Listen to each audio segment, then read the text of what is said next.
नमस्कार, मैं हूं अंकुर और आप देख रहे हैं सत्य हिंदी का न्यूज बुलेटिन। एक नजर अब तक की सुर्खियों पर। इजरायल के एक अधिकारी ने बताया है कि हमास शुक्रवार की तरह शनिवार को भी इजरायली बंधकों को रिहा करेगा।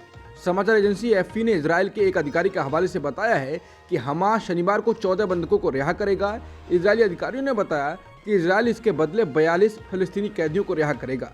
समाचार एजेंसी एएफपी के अनुसार इजरायल के एक बंधक के बदले 3 फिलिस्तीनी कैदियों को रिहा करने के फॉर्मूले पर सहमति बनी है। अमेरिकी राष्ट्रपति जो बाइडेन ने हमास की ओर से 13 इजरायली समेत 24 बंधकों को रिहा करने के बाद दी गई अपनी प्रतिक्रिया में कहा है कि उन्हें उम्मीद है कि जल्द ही अमेरिकी बंधकों को भी रिहा किया जाएगा। उन्होंने कहा कि इजरायल और हमास के बीच स्थायी युद्ध विराम की संभावना दिख रही है। उन्होंने हमास और इजरायल के बीच संघर्ष में 4 दिनों के पॉज के लिए अमेरिकी कूटनीतिक प्रयासों की भी तारीफ की और उम्मीद जताई कि समझौते की अवधि और बढ़ेगी और आने वाले दिनों में और बंधक रिहा किए जाएंगे। उत्तराखंड के मुख्यमंत्री पुष्कर सिंह धामी ने बताया है कि सुरंग में फंसे मजदूरों को निकालने के लिए हैदराबाद से प्लाज्मा मशीन मंगाई गई है। इस मशीन के शाम तक पहुंचने की उम्मीद है।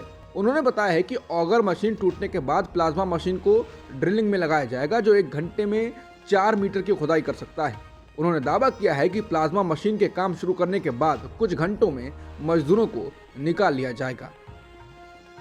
केंद्रीय गृहमंत्री और भाजपा के वरिष्ठ नेता अमित शाह ने शनिवार को कहा कि केंद्र ने हलाल प्रमाणित उत्पादों की बिक्री पर प्रतिबंध लगाने का कोई फैसला नहीं लिया है। इंडिया टुडे की रिपोर्ट में उनके हवाले से कहा गया है कि केंद्र सरकार ने हलाल पर प्रतिबंध लगाने का अभी तक कोई निर्णय नहीं लिया है। उन्होंने ये टिप्पणी हैदराबाद में मीडिया कर्मियों को संबोधित करते हुए की। मीडिया कर्मियों ने उनसे सवाल किया था। यहाँ बताना जरूरी है कि दक्षिण भारत के राज्यों में हलाल प्रमाणित उत्पाद सबसे ज्यादा बिकते हैं। ऐसे में अमित शाह के बयान के कई अर्थ हैं। केंद्र सरकार में नंबर 2 की पोजीशन वाले अमित शाह का ये बयान इसलिए महत्वपूर्ण हो गया है क्योंकि भाजपा शासित उत्तर प्रदेश ने हलाल प्रमाणित उत्पादों पर बैन लगा दिया है। शाह की टिप्पणी उत्तर प्रदेश सरकार द्वारा हलाल प्रमाणित उत्पादों की बिक्री पर प्रतिबंध लगाने का आदेश जारी करने के कई दिनों बाद आई है। यूपी में आदेश 18 नवंबर को जारी किया गया था और इसे तत्काल प्रभाव से लागू करने के लिए कहा गया था। मुख्यमंत्री योगी आदित्यनाथ और वरिष्ठ अधिकारियों के बीच बैठक हुई, जिसके बाद ये फैसला लिया गया था। दिल्ली की साकेत कोर्ट ने शनिवार को पत्रकार सौम्या विश्वनाथन की हत्या के जुर्म में 5 दोषियों की सजा का ऐलान किया। बीते 18 अक्टूबर को इन 5 को दोषी करार दिया गया था, लेकिन सजा का ऐलान नहीं किया गया था। 4 दोषियों को उम्र कैद की, जबकि एक अन्य दोषी को 3 साल की सजा सुनाई गई है।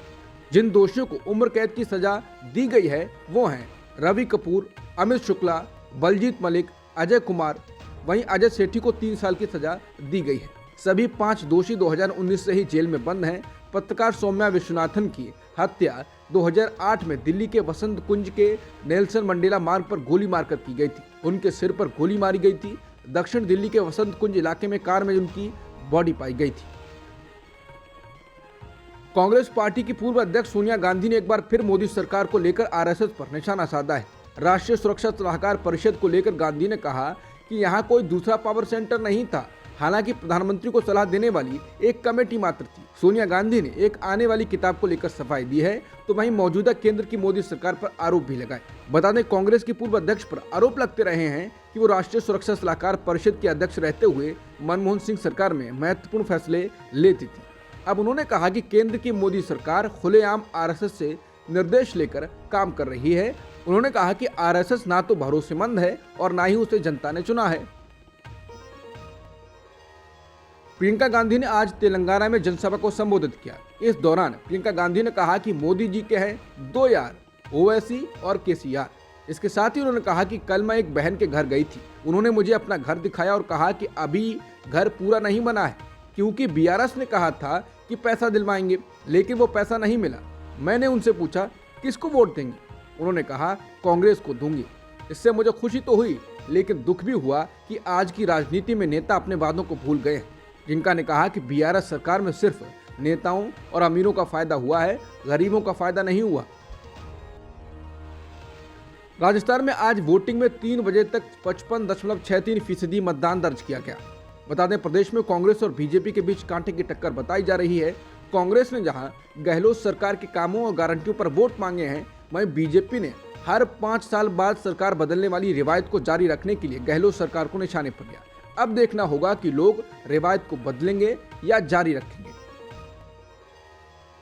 भाजपा ने कांग्रेस सांसद राहुल गांधी द्वारा आज पोस्ट किए गए एक ट्वीट पर भारत के चुनाव आयोग को पत्र लिखा है, जिसमें अनुरोध किया गया है कि सोशल मीडिया प्लेटफॉर्म एक्स और उसके पदाधिकारियों को उनके खाते को तुरंत निलंबित करने और अपमानजनक सामग्री को तत्काल प्रभाव से हटाने का निर्देश दिया जाए।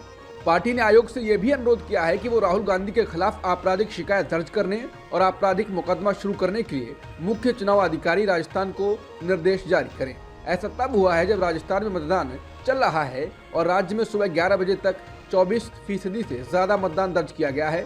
बीजेपी ने कहा है कि 48 घंटे के साइलेंस जोन का राहुल गांधी ने उल्लंघन किया है। महादेव जुआ ऐप मामले में इस महीने की शुरुआत में ईडी द्वारा गिरफ्तार किए गए ड्राइवर असीम दास ने अपने उस बयान को वापस ले लिया है, जिसमें उसने छत्तीसगढ़ के मुख्यमंत्री भूपेश बघेल को चुनाव के लिए पैसे पहुंचाने की बात कही थी। दास ने अदालत को पत्र लिखकर कहा है कि उसे गलत तरीके से फंसाया जा रहा है। असीम दास ने स्पेशल कोर्ट में कहा कि उसने कभी भी किसी नेता को धन नहीं पहुंचाया तथा उसे फंसाया जा रहा है। इसके बाद अब कांग्रेस पार्टी ने ईडी पर सरकार को निशाना बनाने का आरोप लगाया है। साथ ही सीएम बघेल ने भी आरोपों से इनकार किया और बीजेपी और ईडी पर साजिश का आरोप लगाया है। बता दें, छत्तीसगढ़ चुनाव के वक्त सीएम बघेल पर ईडी ने आरोप लगाया कि उन्हें महादेव ऐप से 508 करोड़ मिले। हालांकि अब जिस आदमी के कहने पर यह आरोप लगाया गया वो आदमी अपनी बात से मुकर गया है। चुनाव आयोग ने तेलंगाना सरकार को 28 नवंबर से पहले किसानों को रायतू बंधु योजना के तहत वित्तीय सहायता बांटने के लिए हरी झंडी दे दी है। चुनाव आयोग ने कहा, आयोग को रायतू बंधु राशि के वितरण पर कोई आपत्ति नहीं है और आगे निर्देश दिया कि राज्य में साइलेंस पीरियड और मतदान के दिन डीबीटी योजना प्रभावित नहीं होगी। एक सरकारी विज्ञप्ति के अनुसार 25, 26 और 27 नवंबर को बैंक की छुट्टियों के कारण चुनाव आयोग के निर्देश के अनुसार 29 और 30 नवंबर को रायतू बंधु सहायता के वितरण की अनुमति नहीं है। प्रधानमंत्री मोदी ने आज लड़ाकू विमान तेजस में उड़ान भरी। तेजस में उड़ान भरने के बाद उन्होंने सोशल मीडिया एक्स पर इसका अनुभव साझा किया। उन्होंने लिखा, मैं आज तेजस में उड़ान भरते हुए अत्यंत गर्व के साथ कह सकता हूं कि हमारी मेहनत और लगन के कारण हम आत्मनिर्भरता के क्षेत्र में विश्व में किसी से कम नहीं है। भारतीय वायुसेना, DRDO और HAL के साथ ही हम समस्त भारतवासियों को हार्दिक शुभकामनाएं। अब तक की सुर्खियों में इतना ही। बाकी खबरों के लिए बने रहिए सत्यहिंदी.com के साथ।